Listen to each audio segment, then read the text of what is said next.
As St. Louis Blues fans, we piss and moan, sorry for the language, about every minute little detail. We get disgusted by every missed power play or breakaway given up or missed pass. That's just what fans do. We all do it, just to varying degrees. However, when you take a step back and look at things in a larger scale, how much can we really complain?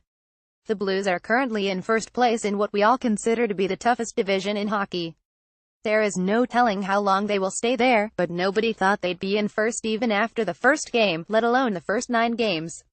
So, let's take a quick look at the week that was to see how everyone got where they are. St. Louis Blues. The Blues went 201 this past week. It's that last game that sticks in everyone's craw a little bit. The loss, came against the Vegas Golden Knights.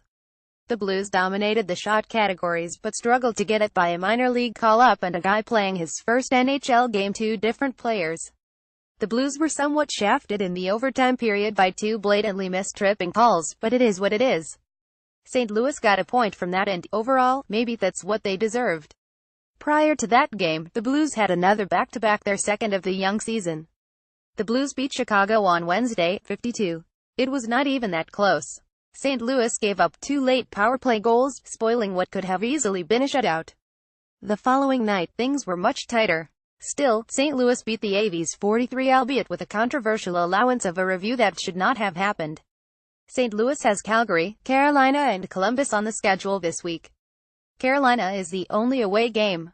Chicago Blackhawks. Chicago had the exact same schedule as the Blues, but it did not treat them as kindly. They ended up losing both games of a back-to-back before righting the ship during the weekend. Chicago took on the Blues in that loss on Wednesday. The Blackhawks will be disappointed in their own efforts. They did not play a terrible game, but it did not look like a rivalry game from their end. They have no excuses either, as they had a couple days off before that one. The following night they fell to the Edmonton Oilers 21 in OT. Nothing to be embarrassed about there, as the Oilers are a trendy pick to go to the finals. Still, Hawks fans won't like having dropped that extra point, since that's the difference between first and second. Chicago came back to life on the weekend. They finished their week with a 42 win over Arizona on the road. The teams traded goals in the first and second before Chicago took the game with 2 in the third. The Blackhawks have Vegas, Nashville and Colorado on the schedule this week. Dallas Stars. The Stars got off to a slow start, but here they come. Playing Arizona seems to be the cure for everyone, by the way. Chicago beat the Coyotes and Dallas took the same path. They defeated the Desert Dogs twice en route to a 300 weeks record.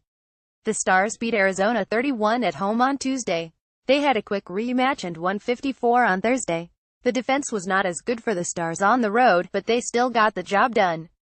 A return home did not see the defense play any better, but again the result was gained.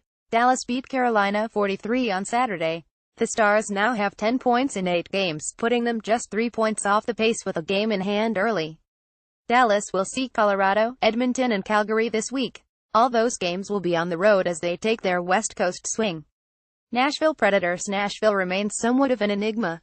They still have much of the talent that took them to the Stanley Cup final. They remain in the middle of the pack as they try to figure things out, though. Perhaps they are taking the LA Kings approach, where you finish in last and go all the way. We'll see whether that works out by the end of the year. For the week, the Preds went 210. Not a terrible week, but not what they wanted either. Nashville opened strong. They beat Colorado 41 in a divisional game back on Tuesday. That game was in the Music City as they thumped the squad out of the mountains. After that it was a couple road games. Out east, the Preds edged Philadelphia 10 on Thursday. Then it was a 42 loss to the New York Rangers on Saturday. Nashville had a strong second period in that game, but it was not enough overall.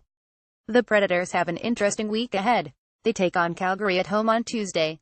Then, it is off to Chicago for a Friday night game and back home to face the Islanders the very next evening.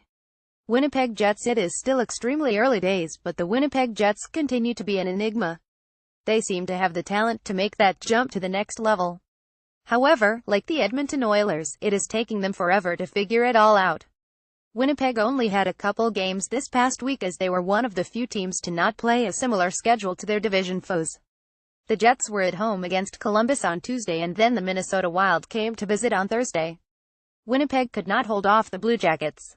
John Tortorella's crew came to life with a 52 win that day in Winnipeg. The following contest saw the Jets answer with a 43 win. The .500 week puts the Jets at 430 through 7 games. The Jets will face the Penguins and Blue Jackets on the road and then Pittsburgh at home. It's another odd week for the most Northern Division team as they have games on Thursday, Friday and Sunday with a long layoff between. Colorado Avalanche at the poor AVs. They started off well and got people wondering. That was not to last. As we saw in the Blues game, the AVs have enough talent to push any team to the limit and perhaps more. They are nowhere near the point where they are going to contend though, not even for a playoff spot unless something major happened. They are not a bad team though, which must drive their own fans nuts. Like the Jets, the Avalanche only had 2 games. They lost both and both were to division teams, which puts them behind the 8 ball early.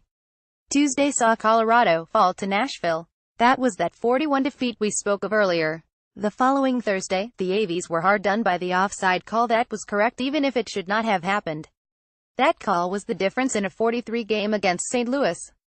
Things don't get easier for Colorado this week. They have a couple home games and one on the road.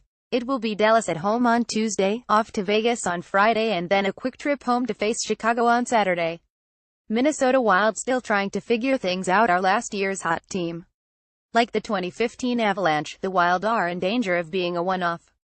Minnesota just does not have the scoring right now after a few tweaks to their lineup in the offseason. Minnesota went 110 in a couple road games this week. The Wild lost to the Jets 43 on Friday. The following night, they beat Calgary 42. Both games were on the road. Minnesota has the chance to right the ship during their next trio of games. They won't all be easy, but they are winnable games. The Wild face Vancouver at home on Tuesday. Then the New York Islanders come to town on Thursday. The week is finished off with a game against Pittsburgh on Saturday. All 3 are in St. Paul. Overview: the division has been quite interesting in the early going. Nobody saw the Blues taking first place, but nobody saw the struggles of Minnesota or Nashville either. It is still very early. The division race could turn upside down with a couple bad or good weeks, depending on your perspective. Well, keep an eye on what's going on and keep you updated. For now, the Blues are in the yellow jacket, but these things are fluid.